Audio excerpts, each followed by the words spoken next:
ਸਾਹਿਬ ਗੁਣੀ ਨਿਧਾਨਾ।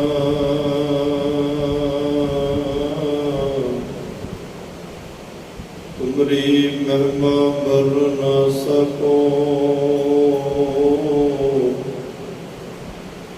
ਤੂ ਠਾਕੁਰ ਊਚ ਭਗਵਾਨਾ। ਨਾ ਹੋ ਜਤੀ ਸਤੀ ਨਹੀਂ ਪੜਿਆ, ਮੂਰਖ ਮੁਗਦਾ ਜਨਮ ਪਿਆ। ਪ੍ਰਣਵਤ ਨਾਨਕ ਤਿਨ ਕੀ ਸ਼ਰਣਾ, ਜਿਨ ਤੂੰ ਨਹੀਂ ਵਿਸਰਿਆ। ਅਗਮ ਅਗੋਚਰ ਸਚ ਸਾਹਿਬ ਮੇਰਾ,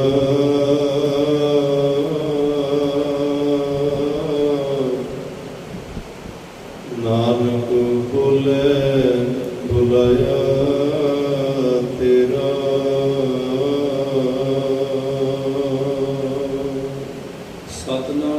ਸਤਨਾਮ ਸ੍ਰੀ ਵਾਹਿਗੁਰੂ ਸਾਹਿਬ ਜੀ।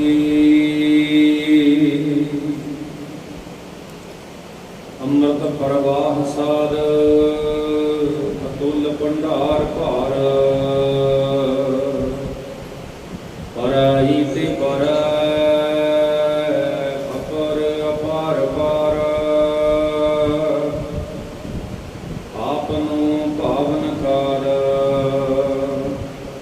ਮੰਤਰਨ ਨਾ ਦੂਸਰੋ ਧਾਰ। ਉਪਦ ਪਰਦਾ ਇਕ ਨਿਮਕ ਤੋ ਅਕਾਰ। ਅੰਮ੍ਰਿਤ ਪ੍ਰਵਾਹ ਸਾਰ, ਅਤੁਲ ਭੰਡਾਰ ਭਾਰ। ਵਾਹਿਗੁਰੂ ਜੀ ਕਾ ਖਾਲਸਾ, ਵਾਹਿਗੁਰੂ ਜੀ ਕੀ ਫਤਿਹ। ਪਰਮ ਸਤਿਕਾਰ ਤੇ ਸਨਮਾਨਿਓ ਚਵਰ ਸ਼ਤਰ ਤਖਤ ਦੇ ਮਾਲਕ, ਜੁਗੋ ਜੁਗ ਅਟਲ, ਸਰਬ ਸਾਂਝੀ ਵਾਲਤਾ ਦੇ ਪੈਗੰਬਰ, ਦੀਨ ਦੁਨੀ ਦੇ ਰਾਖੇ, ਮਨੁੱਖਤਾ ਦੇ ਸਾਂਝੇ ਰਹਿਬਰ, ਗੁਰਤਾ ਗੱਦੀ ਤੇ ਸਵਾਇਮਾਨ, ਹਲਤ ਬਲਦ ਕੇ ਰੱਖੇ ਧੰਨ ਧੰਨ ਧੰਨ ਸਾਹਿਬ ਸ੍ਰੀ ਗੁਰੂ ਗ੍ਰੰਥ ਸਾਹਿਬ ਜੀ ਮਹਾਰਾਜ। ਗਰੀਬ ਨਿਵਾਸ ਸਤਿਗੁਰਾਂ ਦੀ ਮਹਾਨ ਬਖਸ਼ਿਸ਼ ਹੋਈ, ਮਹਾਨ ਕਿਰਪਾ ਹੋਈ, ਮਹਾਨ ਰਹਿਮਤ ਹੋਈ। ਆਪਾਂ ਸਾਰਿਆਂ ਨੂੰ ਗੁਰਦੁਆਰਾ ਸਿੰਘ ਸ਼ਹੀਦਾਂ ਸੁਹਾਣਾ ਇਸ ਪਾਕ ਪਵਿੱਤਰ ਸਥਾਨ ਤੇ ਅੰਮ੍ਰਿਤ ਵੇਲੇ ਦੇ ਦੀਵਾਨਾਂ ਦੀ ਹਾਜ਼ਰੀ ਭਰਨ ਦਾ ਸੁਭਾਗ ਸਮਾਂ ਸਤਿਗੁਰਾਂ ਨੇ ਬਖਸ਼ਿਸ਼ ਕੀਤਾ। ਕੋਟਾਨ ਕੋਟ ਸ਼ੁਕਰ ਹੈ। ਰੱਬੀ ਬਾਣੀ ਦੇ ਨਿਤਨੇਮ ਸਰਵਣ ਕੀਤੇ, ਆਸਾ ਜੀ ਕੀ ਵਾਰ ਦੇ ਆਪ ਜੀ ਨੇ ਕੀਰਤਨ ਸਰਵਣ ਕੀਤੇ ਉਪਰੰਤ ਸਭ ਤੇ ਉਤਮ ਹਰ ਕੀ ਕਥਾ, ਗੁਰ ਸ਼ਬਦ ਵਿਚਾਰ, ਗੁਰਬਾਣੀ ਦੀ ਵਿਚਾਰ, ਗੁਰੂ ਗ੍ਰੰਥ ਸਾਹਿਬ ਮਹਾਰਾਜ ਜੀ ਦੀ ਲੜੀਵਾਰ ਕਥਾ ਨਾਲ ਜੁੜਨ ਦਾ ਸੁਭਾਗਾ ਸਮਾਂ ਵੀ ਸਤਿਗੁਰੂ ਸੱਚੇ ਪਾਤਸ਼ਾਹ ਨੇ ਸਾਨੂੰ ਬਖਸ਼ਿਸ਼ ਕੀਤਾ ਪਿਆ। ਆਓ ਇਸ ਮਿਲੇ ਹੋਏ ਸਮੇਂ ਨੂੰ ਗੁਰਬਾਣੀ ਵਿਚਾਰ ਕਰਕੇ, ਬ੍ਰਹਮ ਵਿਚਾਰ ਕਰਕੇ, ਗੁਰਮਤਿ ਵਿਚਾਰਾਂ ਸਾਂਝੀਆਂ ਕਰਕੇ ਆਪਣੇ ਜੀਵਨ ਦੀਆਂ ਕੁਝ ਘੜੀਆਂ ਪਲਾਂ ਨੂੰ ਸਫਲ ਕਰਨ ਦਾ ਯਤਨ ਕਰੀਏ। ਕੁਝ ਸਿੱਖਣ ਦਾ ਯਤਨ ਕਰੀਏ। ਸਤਿਗੁਰੂ ਪਾਤਸ਼ਾਹ ਤੋਂ ਜੀਵਨ ਸੇਧ ਲੈ ਕੇ ਆਪਣੇ ਭਵਿੱਖ ਨੂੰ ਉਜਲਾ ਕਰੀਏ। ਆਪਣੇ ਜ਼ਿੰਦਗੀ ਦੇ ਮਕਸਦ ਨੂੰ, ਮਨੋਰਥ ਨੂੰ ਪਛਾਣੀਏ, ਸਮਝੀਏ ਤੇ ਉਸ ਆਹਰ ਵਿੱਚ ਲੱਗੀਏ ਜਿਸ ਆਹਰ ਦੀ ਗੱਲ ਗੁਰਬਾਣੀ ਕਰ ਰਹੀ ਹੈ। ਚਾਲਾਂਗੇ ਉਠ ਨਾਮ ਜਪ ਨਿਸ ਬਸ ਆਰਾ, ਇਹ ਆਹਰ ਹੈ। ਅੰਮ੍ਰਿਤ ਵੇਲਾ ਸਤ ਨਾਉ ਵਡਿਆਈ ਵਿਚਾਰ, ਇਹ ਆਹਰ ਹੈ। ਉਸ ਕੰਮ ਵਿੱਚ ਲੱਗ ਜਾਈਏ, ਮਿਲ ਸਾਧ ਸੰਗਤ ਭਜ ਕੇਵਲ ਨਾਮ। ਬੇਅੰਤ ਬਚਨ ਨੇ ਜਿਹੜੇ ਸਾਨੂੰ ਵਾਰ-ਵਾਰ ਅੰਦਰੋਂ ਟੁੰਬਦੇ ਨੇ, ਝੰਜੋੜਦੇ ਨੇ ਔਰ ਇਹ ਤਾਕੀਦ ਕਰਦੇ ਨੇ, ਹੁਕਮ ਕਰਦੇ ਨੇ ਕਿ ਪ੍ਰਾਣੀ ਤੂੰ ਆਇਓ ਲਾਹਾ ਲੈ, ਲੱਗਾ ਕਿ ਤੂੰ ਫਕੜੇ ਸਭ ਮੁਕਦੀ ਚੱਲੀ ਰਹਿਣ। ਤੂੰ ਲਾਹਾ ਲੈਣ ਵਾਸਤੇ ਆਇਆ ਭਾਈ। ਜ਼ਿੰਦਗੀ ਦੀ ਰਾਤ ਬੀਤ ਰਹੀ ਹੈ, ਤੂੰ ਵਿਅਰਥ ਕੰਮਾਂ ਦੇ ਵਿੱਚ ਇੰਨਾ ਉਲਝ ਗਿਆ, ਤੂੰ ਸੁੱਤਿਆਂ ਉਮਰ ਵੰਝਾਈ ਨਹੀਂ, ਤੂੰ ਚਰਖੇ ਤੰਦ ਨਾ ਪਾਈ ਨਹੀਂ। ਕੀ ਕਰ ਸੇ ਦਾਜ ਤਿਆਰ ਨਹੀਂ, ਉੱਠ ਜਾ ਕੁਰਾੜੇ ਮਾਰ ਨਹੀਂ ਬਾਬਾ ਬੁੱਲੇ ਸ਼ਾਹ। ਪੁਰਾਣੇ ਸਮਿਆਂ ਦੇ ਵਿੱਚ ਨਾ ਬੱਚੀਆਂ ਦੇ ਆਨੰਦ ਕਾਰਜ ਕੋਈ ਬਹੁਤੀ ਲੰਬੀ ਉਮਰ ਨਹੀਂ ਸੀ ਕਰਦੇ, ਪਹਿਲਾਂ ਹੀ ਕਰ ਦਿੰਦੇ ਸਨ। ਪਰ ਆਨੰਦ ਕਾਰਜਾਂ ਤੋਂ ਬਾਅਦ ਮੁਕਲਾਵੇ ਦਾ ਟਾਈਮ ਰੱਖਿਆ ਜਾਂਦਾ ਸੀ ਵੀ 2 ਸਾਲਾਂ ਨੂੰ, 4 ਸਾਲਾਂ ਨੂੰ, 5 ਸਾਲਾਂ ਨੂੰ ਮੁਕਲਾਵਾ ਦੇਣਾ।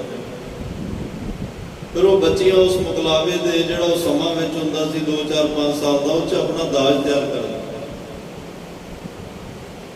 ਦਰੀਆਂ ਹੋ ਗਈਆਂ, ਖੇਸ ਹੋ ਗਏ, ਕੱਪੜੇ ਹੋ ਗਏ, ਭਾਂਡੇ ਜੋੜ ਲਏ, ਹਵਾ ਚੱਲਣ ਵਾਲੀਆਂ ਪੱਖੀਆਂ, ਜੋ ਆਪਣਾ ਪਿੰਡਾਂ ਦਾ ਕਲਚਰ ਆਪਾਂ ਨੂੰ ਪਤਾ ਹੈ।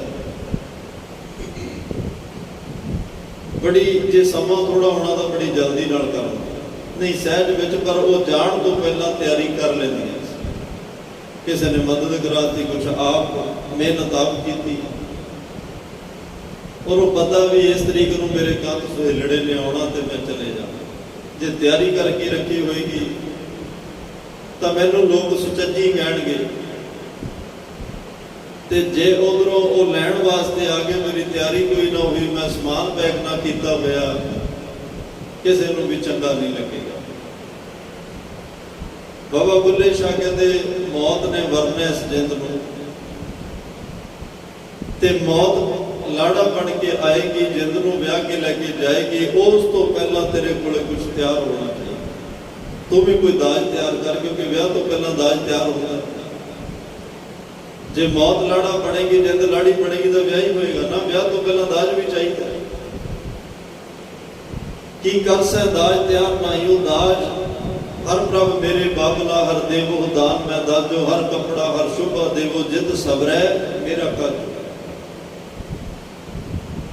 ਪਰਮਾਤਮਾ ਦੇ ਨਾਮ ਦਾ ਦਾਜ, ਉਹਦੇ ਦਿੱਤੇ ਹੋਏ ਸਿਮਰਨ ਨੂੰ ਉਹਦੀਆਂ ਤੰਦਾਂ ਪਾ ਪਾ ਕੇ ਨਾਮ ਦੀਆਂ ਪੂੜੀਆਂ ਕੱਢਣੀਆਂ, ਸੇਵਾ ਕਰਨੀ, ਮੈਡੀਟੇਸ਼ਨ ਕਰਨਾ, ਕਿਸੇ ਲੋੜਵੰਦ ਦੇ ਕੰਮ ਆਉਣਾ, ਚੰਗੇ ਕਰਮ ਕਰ ਕਰਕੇ ਪਲੜਾ ਭਾਰੀ ਕਰਨਾ, ਪੁੰਨ ਵਧਾਉਣੇ, ਜਿਹਦੇ ਕਰਕੇ ਪਾਪ ਥੋੜੇ ਲੱਗਣ। ਕਿਉਂਕਿ ਜਦੋਂ ਵੀ ਤੁਸੀਂ ਗੁਰੂ ਸਾਹਿਬ ਦੇ ਚਰਨਾਂ 'ਚ ਕੋਈ ਦੁੱਖ ਸੁੱਖ ਲਈ ਅਰਦਾਸ ਕਰਦੇ ਹੋ ਨਾ, ਉਦੋਂ ਮਹਾਰਾਜ ਕਹਿੰਦੇ ਪਾਪ ਪੁੰਨ ਦੋ ਸਾਖੀ ਹੋਏ, ਪਾਪ ਤੇ ਪੁੰਨ ਦੋ ਸਾਖੀ ਗਵਾਹ ਬਣਦੇ। ਆਪਾਂ ਕਹਿੰਦੇ ਆ ਜੀ, ਕਈ ਕਹਿੰਦੇ ਅਸੀਂ ਗਏ ਬਸ ਅਰਦਾਸ ਕੀਤੀ ਤੇ ਸਾਡਾ ਝੱਟ ਕੰਮ ਹੋ ਗਿਆ। ਕਈ ਕਹਿੰਦੇ ਜੀ ਅਰਦਾਸਾਂ ਬਹੁਤ ਕੀਤੀਆਂ ਪਰ ਗੱਲ ਨਹੀਂ ਹੋਣੀ, ਸੁਣੀ ਨਹੀਂ। ਉੱਥੇ ਪਾਪ ਪੁੰਨ ਦੋ ਸਾਖੀ ਹੋਏ। ਬੀਜ ਬੀਜਣ ਤੋਂ ਬਿਨਾਂ ਹੀ ਕਈ ਵਾਰ ਅਰਦਾਸਾਂ ਕਰਨੇ ਵੀ ਫਲ ਲੱਗ ਜਾਏ, ਪਰ ਇਹ ਕਹਿੰਦੇ ਬੀਜ ਦਾ ਬੀਜ ਕੇ ਨਹੀਂ ਆਇਆ, ਫਲ ਕੀ ਲਾਉਣਾ। ਕੋਈ ਤਿਆਰੀ ਕੀਤੀ ਹੋਏਗੀ, ਬੀਜ ਬੋਇਆ ਹੋਏਗਾ। ਬੈਂਕ 'ਚ ਪੈਸੇ ਤਾਂ ਹੀ ਕਢਾਉਣ ਜਾਓਗੇ ਨਾ ਜੇ ਜਮ੍ਹਾਂ ਕਰਾਏ ਹੋਣ, ਜੇ ਉੱਥੇ ਰੱਖਿਆ ਹੀ ਕੁਛ ਨਹੀਂ ਕਢਾਓਗੇ। ਜੇ ਜਮ੍ਹਾਂ ਹੀ ਕੁਛ ਨਹੀਂ ਕਰਾਇਆ, ਫਿਰ ਔਖੀ ਵੇਲੇ ਸਾਡੇ ਕੰਮ ਕੀ ਆਏ। ਅੱਜ ਬਹੁਤੀ ਵਾਰ ਇਹ ਹੁੰਦਾ ਵੀ ਰਾਤੇ ਰਾਤ ਕੋਠਾ ਪਾਉਣਾ ਚਾਹੁੰਦੇ ਆ, ਵੀ ਰਾਤੇ ਰਾਤ ਕੋਠਾ ਪਵੇ, ਛੱਤਿਆ ਜਾਵੇ, ਤੇ ਸਭ ਰਾਤੇ ਰਾਤ ਪਏ ਹੋਏ ਕੋਠਿਆਂ ਦੀ ਬੁਨਿਆਦ ਨਹੀਂ ਹੁੰਦੀ, ਪੈ ਤਾਂ ਜਾਂਦੇ ਆ। ਅਸੀਂ ਵੀ ਜਦੋਂ ਸਿਰ ਤੇ ਗੱਲ ਆਉਂਦੀ ਹੈ, ਸਿਰ 'ਚ ਚੋਟ ਵੱਜਦੀ ਹੈ, ਫਿਰ ਭੱਜਦੇ ਆ ਵੀ ਆਹ ਵੀ ਕਰ ਲਈਏ, ਉਹ ਵੀ ਕਰ ਲਈਏ, ਫਿਰ ਉਹ ਗੱਲ ਬਣਦੀ ਨਹੀਂ। ਹਾਂ, ਪਿੱਛੇ ਕੋਈ ਕਰਮ ਕੀਤੇ ਹੋਣ ਚੰਗੇ, ਕੋਈ ਉਹ ਨਾਮ ਦਾ ਦਾਜ ਤਿਆਰ ਕੀਤਾ ਹੋਵੇ, ਸੇਵਾ ਕਰਕੇ ਦਾਜ ਤਿਆਰ ਕੀਤਾ ਹੋਵੇ, ਤਾਂ ਸਤਿਗੁਰੂ ਪਾਤਸ਼ਾਹ ਕਿਰਪਾ ਕਰਦੇ। ਖੈਰ, ਆ ਜਿਹੜਾ ਸਮਾਂ ਮਿਲਿਆ ਹੈ, ਅਸੀਂ ਜ਼ਿੰਦਗੀ ਦੇ ਚਰਖੇ ਨੂੰ ਸੰਗਤ ਵਿੱਚ ਆ ਕੇ ਡਾਉਣਾ ਹੈ। ਇੱਥੇ ਨਾਮ ਦੀਆਂ ਪੂਣੀਆਂ ਕੱਤਣੀਆਂ ਨੇ, ਸਿਮਰਨ ਦੀਆਂ ਪੂਣੀਆਂ ਕੱਤਣੀਆਂ ਨੇ। ਹੌਲੀ ਹੌਲੀ ਵੱਡਾ ਢੇਰ ਲੱਗ ਜਾਏਗਾ, ਸਾਡੇ ਪੁੰਨ ਵੱਧ ਜਾਣਗੇ। ਤੇ ਫਿਰ ਜਦੋਂ ਮਰਜੀ ਸਾਨੂੰ ਜ਼ਰੂਰੀ ਨਹੀਂ ਕਿ ਮੌਤ ਹੀ ਲੈਣ ਆਵੇ, ਅਸੀਂ ਮੌਤ ਦਾ ਹੀ ਇੰਤਜ਼ਾਰ ਕਰਨਾ। ਕਈ ਵਾਰ ਮੌਤ ਤੋਂ ਪਹਿਲਾਂ ਪਰਮਾਤਮਾ ਵੀ ਆ ਜਾਂਦਾ, ਸਾਡੀ ਆਤਮਾ ਨੂੰ ਵਿਆਹ ਕੇ ਆਪਣੇ ਘਰ ਲੈ ਜਾਂਦਾ। ਫਿਰ ਤਾਵਾ ਗਾਉਣ ਦੀ ਗੱਲ ਹੀ ਖਤਮ ਨਾ। ਫਿਰ ਜਨਮ ਮਰਨ ਦਾ ਵੱਡਾ ਵਿਛੋੜਾ ਉਹ ਤਾਂ ਕਹਾਣੀ ਖਤਮ ਹੋ ਜਾਂਦੀ ਹੈ ਜੇ ਅਸੀਂ ਪਰਮਾਤਮਾ ਦੇ ਘਰ ਹੀ ਚਲੇ ਗਏ। ਕਿਉਂਕਿ ਪਰਮਾਤਮਾ ਦੇ ਘਰ ਵਿੱਚ ਨਾ ਜਨਮ ਹੈ, ਨਾ ਮੌਤ ਹੈ, ਨਾ ਦੁੱਖ ਹੈ, ਨਾ ਸੁੱਖ ਹੈ। ਉੱਥੇ ਨਾ ਗਮੀ ਹੈ, ਨਾ ਕੋਈ ਖੁਸ਼ੀ ਹੈ। ਉੱਥੇ ਇੱਕ ਰਸ ਨਿਰੰਤਰ ਆਨੰਦ ਸਰੂਪ, ਸਤ ਚਿਤ ਆਨੰਦ ਸਰੂਪ ਹੋ ਕੇ ਪਰਮਾਤਮਾ ਵਰਤ ਰਿਹਾ ਹੈ। ਇੱਕ ਰਸ ਉੱਥੇ ਰਸ ਵਰਤ ਰਿਹਾ ਹੈ। ਕੋਈ ਖੁਸ਼ੀ ਗਮੀ, ਕੋਈ ਸੁੱਖ ਦੁੱਖ, ਕੋਈ ਆਪਣਾ ਬਗਾਨਾ, ਇਸ ਤਰ੍ਹਾਂ ਦੀ ਕੋਈ ਗੱਲ ਨਹੀਂ। ਜਦੋਂ ਉਸ ਦੇਸ਼ ਦੇ ਵਾਸੀ ਹੋ ਗਏ ਫਿਰ ਸਭ ਗੋਬਿੰਦ ਹੈ, ਸਭ ਗੋਬਿੰਦ ਹੈ। ਫਿਰ ਆਨੰਦ ਗੁਰੂ ਤੇ ਜਾਣਿਆ। ਫਿਰ ਉਹ ਜਿਹੜਾ ਗੁਰੂ ਕੋਲੋਂ ਆਨੰਦ ਮਿਲਣਾ, ਉਸ ਆਨੰਦ ਨੇ ਹਮੇਸ਼ਾ ਬਰਕਰਾਰ ਰਹਿਣਾ, ਉਹ ਆਨੰਦ ਹਮੇਸ਼ਾ ਬਣਿਆ ਰਹੇਗਾ। ਖੈਰ ਇਹ ਜੀਵਨ ਜ਼ਿੰਦਗੀ ਇਨਸਾਨ ਨੂੰ ਬੜੀ ਸੋਹਣੀ ਲੱਗਦੀ ਹੈ, ਇਹਦੇ ਨਾਲ ਮੋਹ ਬਹੁਤ ਹੈ, ਪਰ ਉਦੋਂ ਬੇਸੁਆਦੀ ਹੋ ਜਾਂਦੀ ਹੈ ਜਦੋਂ ਇਹਨੂੰ ਇੱਕ ਗੱਲ ਦਾ ਡਰ ਸਤਾਉਂਦਾ ਵੀ ਮੈਂ ਤਾਂ ਮਰ ਜਾਣਾ, ਕਿਤੇ ਬਿਮਾਰ ਹੀ ਨਾ ਹੋ ਜਾਵਾਂ, ਕਿਤੇ ਮਰ ਹੀ ਨਾ ਜਾਵਾਂ, ਕਿਤੇ ਆਹ ਨਾ ਹੋ ਜੇ, ਕਿਤੇ ਉਹ ਨਾ ਹੋ ਜੇ। ਜਦੋਂ ਇਦਾਂ ਦੀਆਂ ਗੱਲਾਂ ਦਿਮਾਗ 'ਚ ਆਉਂਦੀਆਂ ਫਿਰ ਜ਼ਿੰਦਗੀ ਬੇਰਸੀ ਹੁੰਦੀ ਹੈ। ਫਿਰ ਮੌਤ ਦੇ ਡਰ ਤੋਂ ਬੜੀਆਂ ਥਾਵਾਂ ਤੇ ਭਜਦਾ, ਬੜੇ ਕਰਮ ਕਾਂਡ, ਬੜੇ ਉਪਾਅ, ਬਹੁਤ ਕੁਛ ਕਰਦਾ ਹੈ। ਪਰ ਮੌਤ ਐਡੀ ਬਲਵਾਨ ਹੈ। ਵਿਅਕਤੀਗਤ ਤੌਰ ਤੇ ਵੇਖੀਏ ਦੁਨੀਆ ਦੇ ਕਿੰਨੇ ਪੈਗੰਬਰ ਆਏ, ਕਿੰਨੇ ਅਵਤਾਰੀ ਪੁਰਸ਼ ਆਏ, ਚਾਹੇ ਕਿਸੇ ਵੀ ਧਰਮ ਨਾਲ ਸੰਬੰਧਿਤ ਹੋਣ। ਇਸਲਾਮ ਧਰਮ ਦੇ ਸੱਲਲ ਅਹਿਵਾਲ ਸੱਲਲ ਮੁਹੰਮਦ ਸਾਹਿਬ ਹੋਣ, ਉਹਨਾਂ ਦੇ ਖਲੀਫੇ ਹੋਣ, ਸਨਾਤਨ ਮਤ ਦੇ ਭਗਵਾਨ ਕ੍ਰਿਸ਼ਨ ਜੀ ਹੋਣ, ਭਗਵਾਨ ਰਾਮਚੰਦਰ ਜੀ ਹੋਣ, ਭਗਵਾਨ ਸ਼ਿਵ ਜੀ ਹੋਣ, ਬੜੀਆਂ ਵੱਡੀਆਂ ਤਾਕਤਾਂ ਦੇ ਮਾਲਕ ਇਸ ਦੁਨੀਆ ਤੇ ਆਏ। ਈਸਾਈ ਮਤ ਦੇ ਹਜ਼ਰਤ ਈਸਾ ਮਸੀਹ ਜੀ ਹੋਣ, ਹਜ਼ਰਤ ਮੂਸਾ ਜੀ ਹੋਣ, ਭਾਵੇਂ ਸਾਡੇ 10 ਗੁਰੂ ਸਾਹਿਬਾਨ ਹੋਣ। ਗੱਲ ਵਿਅਕਤੀਗਤ ਤੌਰ ਤੇ ਹੈ, ਸਰੀਰਕ ਤੌਰ ਤੇ ਹੈ। ਜਿਨ੍ਹਾਂ ਕੋਲ ਵੀ ਇਹ ਸਰੀਰ ਆਇਆ, ਸਰੀਰਾਂ ਵਾਲੇ ਚਲੇ ਗਏ। ਪਰ ਸਾਡੇ ਤੇ ਸਤਿਗੁਰੂ ਐਡੀ ਕਿਰਪਾ ਕਰ ਗਏ, ਆਪਣੇ ਸਰੀਰ ਨੂੰ ਪੰਥ ਵਿੱਚ ਟਿਕਾ ਗਏ, ਆਪਣੀ ਆਤਮਾ ਨੂੰ, ਅੰਤਰਾਤਮਾ ਨੂੰ ਗੁਰੂ ਗ੍ਰੰਥ ਸਾਹਿਬ ਪਾਤਸ਼ਾਹ ਵਿੱਚ ਟਿਕਾ ਗਏ। ਤੇ ਨਾਲੇ ਵੀ ਕਹਿ ਗਏ ਪ੍ਰਗਟ ਗੁਰਾਂ ਕੀ ਦੇ, ਭਾਈ ਗੁਰੂ ਗ੍ਰੰਥ ਸਾਹਿਬ ਪ੍ਰਗਟ ਗੁਰਾਂ ਕੀ ਦੇਹ ਹੈ। ਮੱਥਾ ਟੇਕਣ ਲੱਗਿਆ ਇਹ ਅਹਿਸਾਸ ਹੋਵੇ ਵੀ ਦਸੇ ਪਾਤਸ਼ਾਹੀਆਂ ਨੂੰ ਮੱਥਾ ਟੇਕ ਰਿਹਾ। ਮੱਥਾ ਟੇਕਣ ਲੱਗਿਆ ਇੰਨੀ ਭਾਵਨਾ ਹੋਵੇ ਕਿ ਜੋ ਮੈਂ ਅਰਦਾਸ ਕਰ ਰਿਹਾ ਦਸੇ ਪਾਤਸ਼ਾਹੀਆਂ ਸੁਣ ਰਹੀਆਂ ਨੇ। ਜਦੋਂ ਅਰਦਾਸ ਕਰ ਰਿਹਾ ਹੋਵੇ ਮਨ 'ਚ ਇਹ ਭਰੋਸਾ ਹੋਵੇ ਕਿ 10 ਪਾਤਸ਼ਾਹੀਆਂ ਨਾਲ ਗੱਲ ਕਰ ਰਹੇ ਹਾਂ। ਕਿਉਂਕਿ ਮਹਾਰਾਜ ਸਾਹਿਬ ਨੇ ਕਿਹਾ ਬਾਤ ਕਰਨ ਮਮ ਸਿਓ ਚਾਹੇ ਪੜ੍ਹੇ ਗ੍ਰੰਥ ਚਿਤ ਲਾਏ। ਜੇ ਮੇਰੇ ਨਾਲ ਗੱਲ ਕਰਨੀ ਚਾਹੁੰਦਾ ਗ੍ਰੰਥ ਨੂੰ ਮਨ ਲਾ ਕੇ ਪੜ੍ਹ। ਬਾਣੀ ਨੂੰ ਪੜ੍ਹਨਾ ਗੁਰੂ ਨਾਲ ਗੱਲਾਂ ਨੇ। ਜਿਹੜੀ ਮੈਂ ਬੇਨਤੀ ਕਰਨੀ ਚਾਹੁੰਦਾ, ਜ਼ਿੰਦਗੀ ਬੜੀ ਸੋਹਣੀ ਆ, ਪਰ ਇੱਕ ਗੱਲ ਦਾ ਡਰ ਜਿਹੜਾ ਇਹਨੂੰ ਬੇਸੁਆਦਾ ਰਸ ਨੂੰ ਕਰ ਦਿੰਦਾ, ਉਹ ਡਰ ਹੈ ਮੌਤ ਦਾ। ਫਿਰ ਮੌਤ ਤੋਂ ਬਚਣ ਲਈ ਇਨਸਾਨ ਕਦੇ ਪਹਾੜਾਂ 'ਚ ਭੱਜਿਆ, ਜੰਗਲਾਂ 'ਚ ਭੱਜਿਆ ਵੀ ਇੱਥੇ ਨਹੀਂ ਮੌਤ ਆਏਗੀ, ਉੱਥੇ ਨਹੀਂ ਮੌਤ ਆਏਗੀ, ਇੱਥੇ ਬਚ ਜਾਵਾਂਗਾ, ਉੱਥੇ ਬਚ ਜਾਵਾਂਗਾ। ਪਰ ਸਾਰੇ ਹੀਲੇ ਵਸੀਲੇ ਯਤਨ ਦੇ ਉਹ ਫੇਲ ਹੋਏ। ਹਾਂ, ਕੋਈ ਯੋਗ ਸਾਧਨਾ ਕਰਕੇ ਆਪਣੀ ਉਮਰ ਲੰਬੀ ਛੋਟੀ ਤਾਂ ਕਰ ਸਕਦਾ ਹੈ। ਇੱਕ ਸਵਾਸ ਨੂੰ ਰੋਕ ਲੈ, 10 ਵਾਰ ਸਵਾਸ ਚੜ੍ਹਦਾ ਤੇ ਕਈ ਮਹੀਨੇ, ਕਈ ਸਾਲ ਜੋਗੀ ਪੁਰਖ ਬੈਠੇ ਰਹਿੰਦੇ। ਯੋਗ ਸਾਧਨਾ ਦਾ ਹਿੱਸਾ ਤੁਸੀਂ ਵੀ ਕਰ ਸਕਦੇ ਹੋ।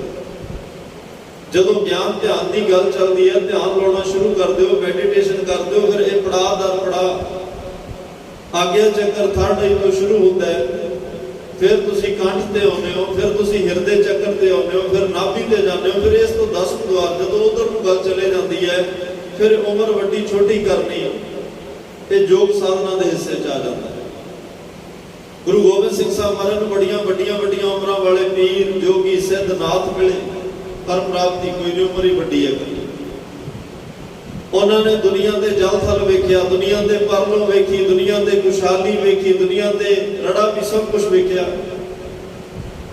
ਪਰ ਜਿਸ ਮਕਸਦ ਲਈ ਉਮਰਾਂ ਲੰਮੀਆਂ ਕੀਤੀਆਂ ਕਿ ਰੱਬ ਵੇਲੇ ਰੱਬ ਦਾ ਦਰਸ਼ਨ ਨਹੀਂ, ਖਾਲੀ ਦੇ ਖਾਲੀ।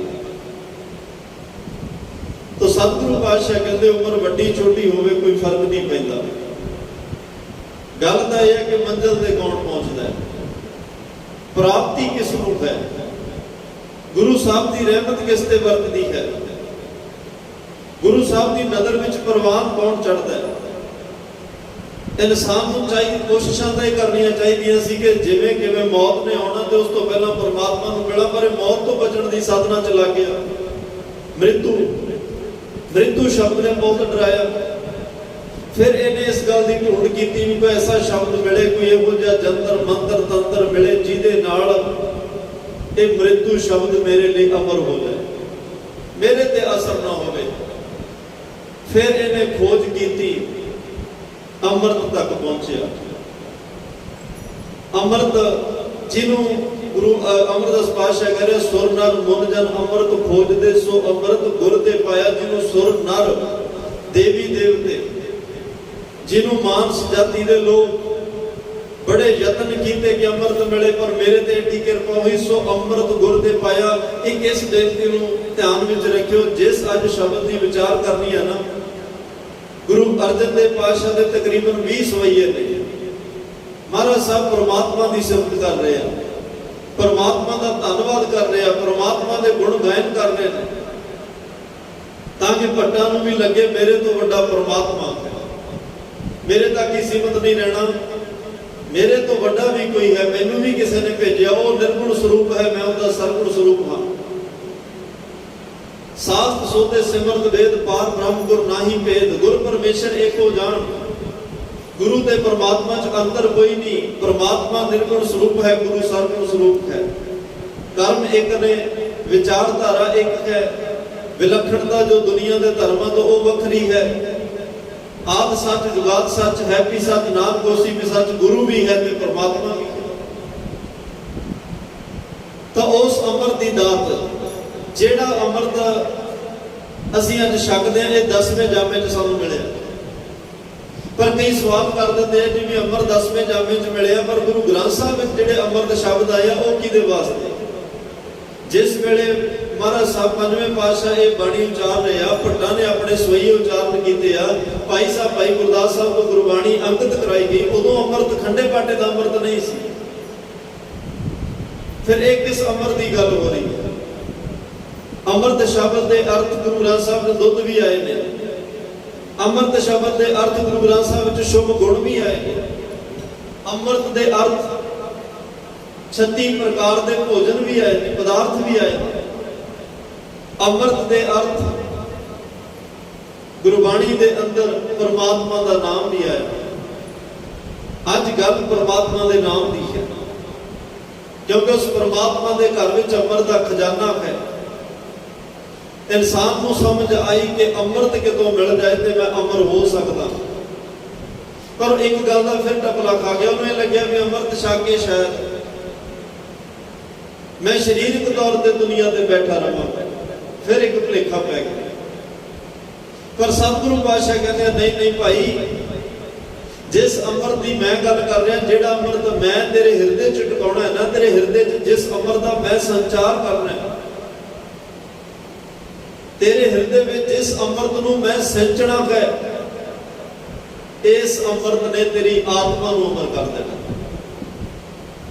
ਤੂੰ ਆਤਮਕ ਮੌਤ ਨਹੀਂ ਮਰੇਗਾ। ਮੌਤ ਕਈ ਤਰ੍ਹਾਂ ਦੀ ਹੁੰਦੀ ਹੈ, ਸਰੀਰਕ ਮੌਤ ਹੈ, ਮਾਨਸਿਕ ਮੌਤ ਹੈ, ਬੌਧਿਕ ਮੌਤ ਹੈ, ਰਾਜਨੀਤਿਕ ਮੌਤ ਹੈ, ਸਮਾਜਿਕ ਮੌਤ ਹੈ, ਆਤਮਕ ਮੌਤ ਹੈ। ਇਸ ਦਾ ਸਮਾਜ ਬਾਈਕਾਟ ਕਰ ਦਿਓ, ਸਮਾਜਿਕ ਤੌਰ ਤੇ ਮਰ ਜਾਂਦਾ ਹੈ। ਕੋਈ ਰਾਜਨੀਤੀ 'ਚ ਬੁਰੀ ਤਰ੍ਹਾਂ ਫੇਲ ਹੋ ਜਾਏ, ਰਾਜਨੀਤਿਕ ਤੌਰ ਤੇ ਮਰ ਜਾਂਦਾ ਹੈ। ਕਿਸੇ ਦਾ ਆਰਥਿਕ ਪੱਖ ਤੇ ਦਿਵਾਲੀਆ ਨਿਕਲ ਜਾਏ, ਉਹ ਆਰਥਿਕ ਤੌਰ ਤੇ ਮਰ ਜਾਂਦਾ ਹੈ। ਕਿਸੇ ਦੀ ਮਾਨਸਿਕ ਬੌਧਿਕ ਤਲ ਹਿੱਲ ਜਾਏ, ਪਾਗਲਾਂ ਦੀ ਦੁਨੀਆ ਚਲਿਆ ਜਾਏ, ਉਹ ਬੌਧਿਕ ਤੌਰ ਤੇ ਮਰ ਜਾਂਦਾ ਹੈ। ਕਿਸੇ ਦੀ ਆਤਮਾ ਪਰਮਾਤਮਾ ਨਾਲੋਂ ਟੁੱਟ ਜਾਏ, ਉਹ ਆਤਮਿਕ ਤੌਰ ਤੇ ਮਰ ਜਾਂਦਾ ਹੈ। ਤੇ ਸਰੀਰਕ ਤੌਰ ਤੇ ਮੌਤ ਤਾਂ ਸਭ ਨੂੰ ਆਉਣੀ ਹੈ, ਰਾਜਾ ਪਰਜਾ ਸਮੁੰਦਰ ਮਾਰੇ।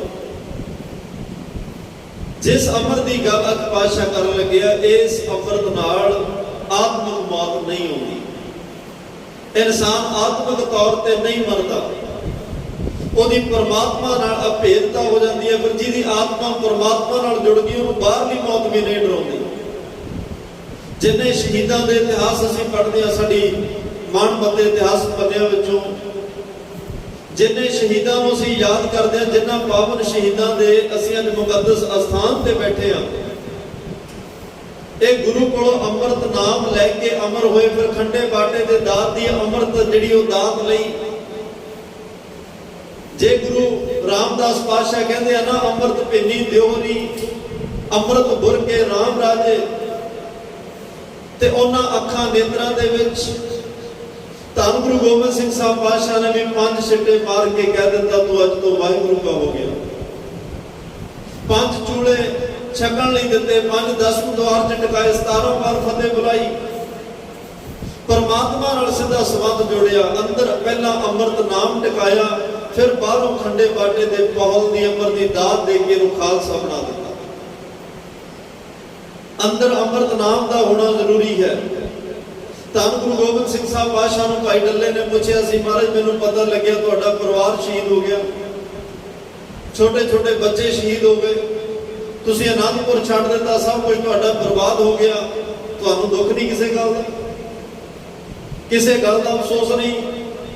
ਗੁਰੂ ਗੋਬਿੰਦ ਸਿੰਘ ਪਾਤਸ਼ਾਹ ਕਹਿੰਦੇ, ਡੱਲਿਆ ਜਦੋਂ ਸਭ ਕੁਝ ਬਰਬਾਦ ਹੋ ਰਿਹਾ ਸੀ, ਲੋਕਾਂ ਦੀਆਂ ਅੱਖਾਂ 'ਚ ਤਾਂ ਹੰਝੂ ਨਿਕਲ ਰਹੇ ਸਨ।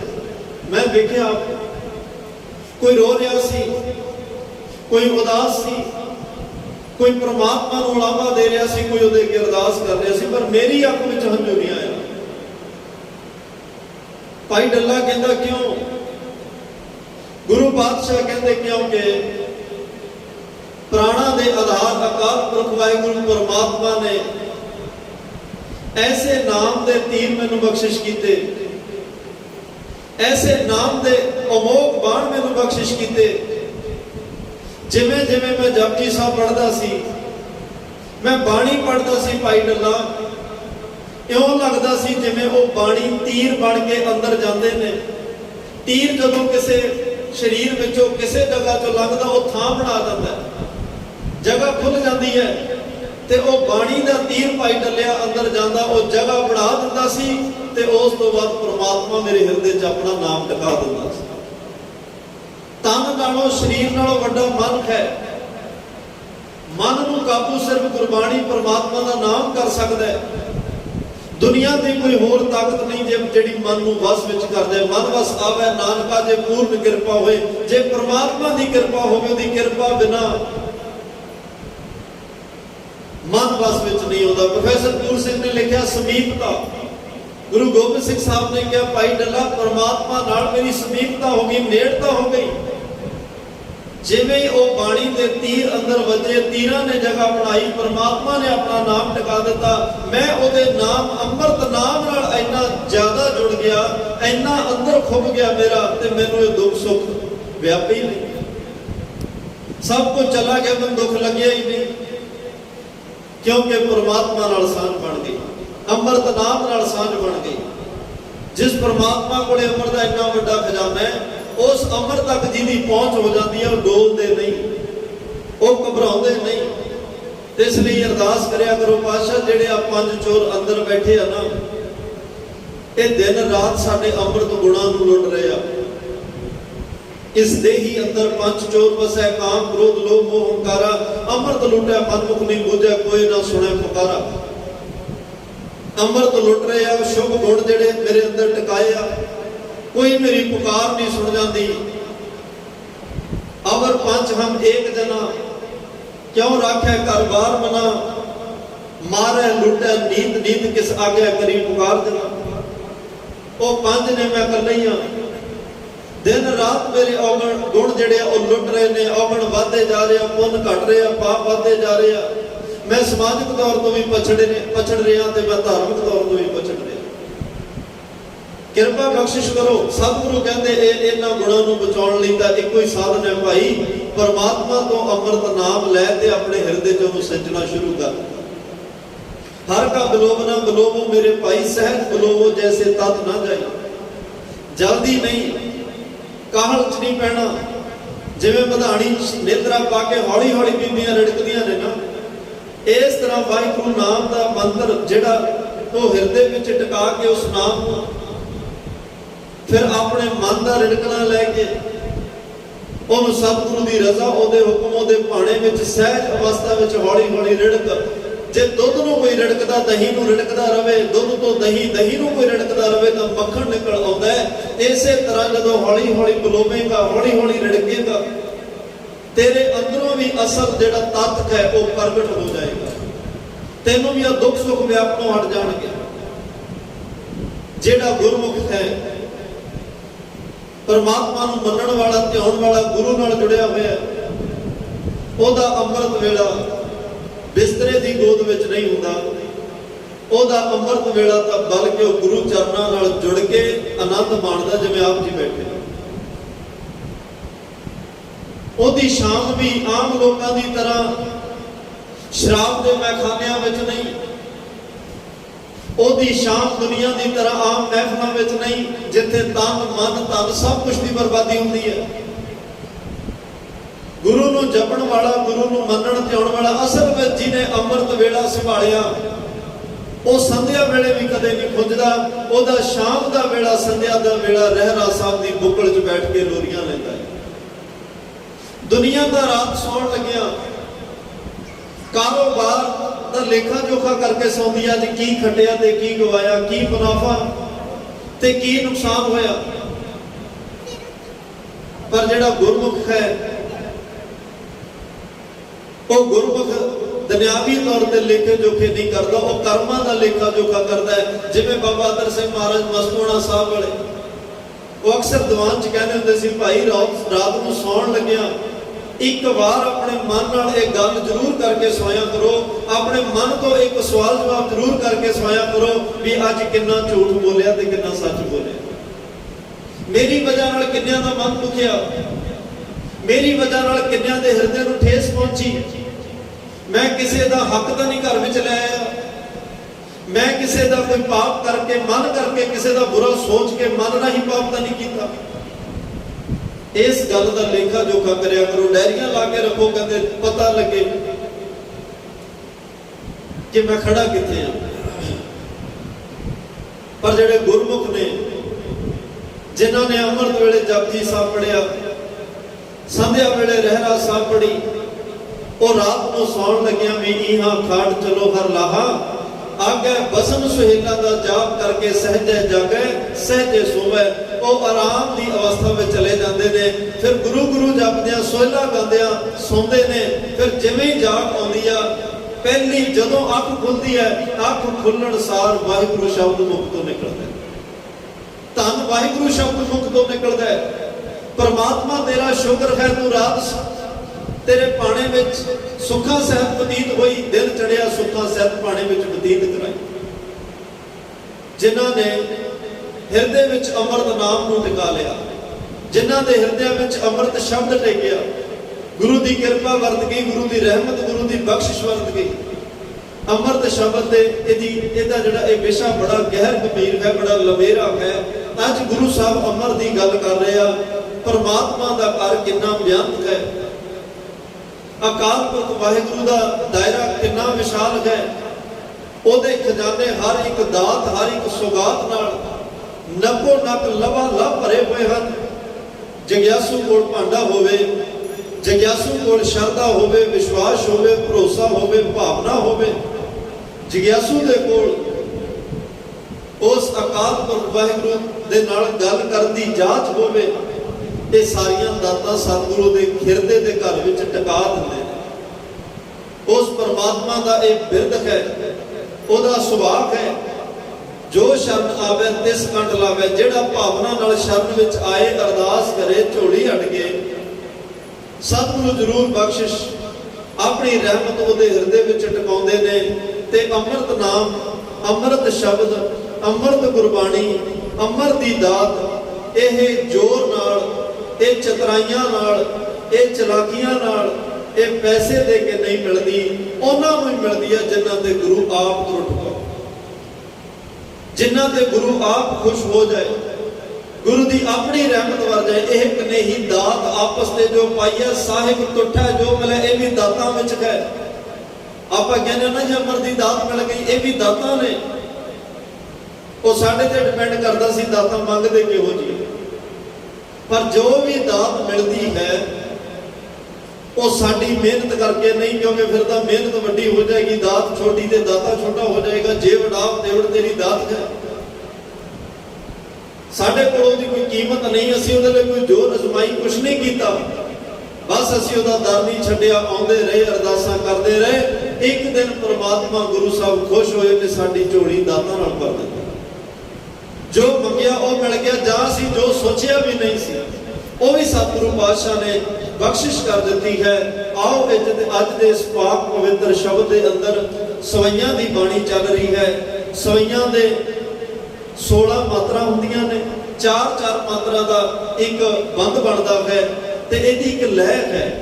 ਜਿਹਨੂੰ ਲੈਅ ਵਿੱਚ ਪੜੋ ਤਾਂ ਹੋਰ ਵੀ ਆਨੰਦ ਵੀ ਬਣਦਾ ਤੇ ਅਰਥ ਵੀ ਬੜੇ ਸਪਸ਼ਟ ਹੋ ਜਾਂਦੇ ਆ। ਜਿਵੇਂ ਰਹਿਰਾ ਸਾਹਿਬ ਵਿੱਚ ਤੁਸੀਂ ਰੋਜ਼ ਪੜ੍ਹਦੇ ਹੋ, ਪਾਈ ਗਏ ਜਬ ਤੇ ਤੁਮਰੇ ਤਬ ਤੇ ਕੋ ਆਗ ਤਰੇ ਨਹੀਂ ਆਨੇ, ਜੇ ਇਹਨੂੰ ਇਦਾਂ ਹੀ ਪੜੋ। ਤੇ ਜਿਵੇਂ ਦੂਸਰੀ ਬਾਣੀ ਪੜ੍ਹਦੇ ਹੋ, ਜੇ ਇਹਨੂੰ ਚਾਲ ਵਿੱਚ ਪੜੋ, ਪਾਈ ਗਏ ਜਬ ਤੇ ਤੁਮਰੇ ਤਬ ਤੇ ਕੋ ਆਗ ਤਰੇ ਨਹੀਂ ਆਨੇ ਹੋ, ਫਿਰ ਇਹਦੀ ਚਾਲ ਵਿੱਚ ਇਹ ਹੋਰ ਵੀ ਆਨੰਦ ਬਖਸ਼ਦਾ ਹੈ ਤੇ ਇਹਦੇ ਅਰਥ ਵੀ ਬੜੇ ਸਪਸ਼ਟ ਹੋ ਜਾਂਦੇ ਹਨ। ਬਹੁਤ ਮਹਿੰਗੀ ਬਾਣੀ ਹੈ ਤੇ ਇੱਕ ਇੱਕ ਸ਼ਬਦ, ਇੱਕ ਇੱਕ ਬਚਨ ਸਤਿਗੁਰੂ ਦੀ ਰੱਬੀ ਰਹਿਮਤ ਨਾਲ ਭਰਿਆ ਹੋਇਆ ਹੈ। ਗੁਰੂ ਅਰਜਨ ਦੇਵ ਪਾਤਸ਼ਾਹ ਕੀ ਬਖਸ਼ਿਸ਼ ਕਰ ਰਹੇ ਹਨ, ਪਿਆਰ ਨਾਲ ਸਰਵਣ ਕਰੀਏ ਜੀ। ਅੰਮ੍ਰਿਤ ਪ੍ਰਵਾਹ ਸਾਰ ਅਤੁੱਲ ਭੰਡਾਰ ਭਾਰ, ਪਰਾਈ ਤੇ ਪਰ ਅਪਰ ਅਪਾਰ ਪਾਰ। ਅੰਮ੍ਰਿਤ ਪ੍ਰਵਾਹ ਸਾਰ, ਸਰ ਦਾ ਅਰਥ ਹੁੰਦਾ ਸਰੋਵਰ। ਸਤਿਗੁਰੂ ਤੇਰੇ ਕੋਲੇ ਇੱਕ ਸਮੁੰਦਰ, ਇੱਕ ਸਾਗਰ, ਇੱਕ ਸਰੋਵਰ ਅੰਮ੍ਰਿਤ ਦਾ ਭਰਿਆ ਹੋਇਆ। ਉਹ ਨਾ ਮੁੱਕਣ ਵਾਲਾ ਖਜ਼ਾਨਾ ਹੈ। ਜਿਹੜੇ ਲੋਕ ਆਤਮਕ ਮੌਤ ਤੇ ਮਰਨ ਤੋਂ ਡਰਦੇ ਨੇ, ਜਿਹੜੇ ਜਗਿਆਸੂ ਆਤਮਕ ਮੌਤ ਮਰਨ ਤੋਂ ਡਰਦੇ ਨੇ, ਉਹ ਤੇਰੇ ਤੱਕ ਪਹੁੰਚ ਬਣਾਉਂਦੇ ਨੇ ਸਿਮਰਨ ਕਰਕੇ, ਸੇਵਾ ਕਰਕੇ, ਚੰਗੇ ਕਰਮ ਕਰਕੇ, ਅਰਦਾਸਾਂ ਕਰਕੇ, ਅਰਜ਼ੋਈਆਂ ਕਰਕੇ। ਉਹਨਾਂ ਦੀ ਪਹੁੰਚ ਫਿਰ ਇਸ ਅੰਮ੍ਰਿਤ ਸਰੋਵਰ ਤੱਕ ਬਣ ਜਾਂਦੀ ਹੈ।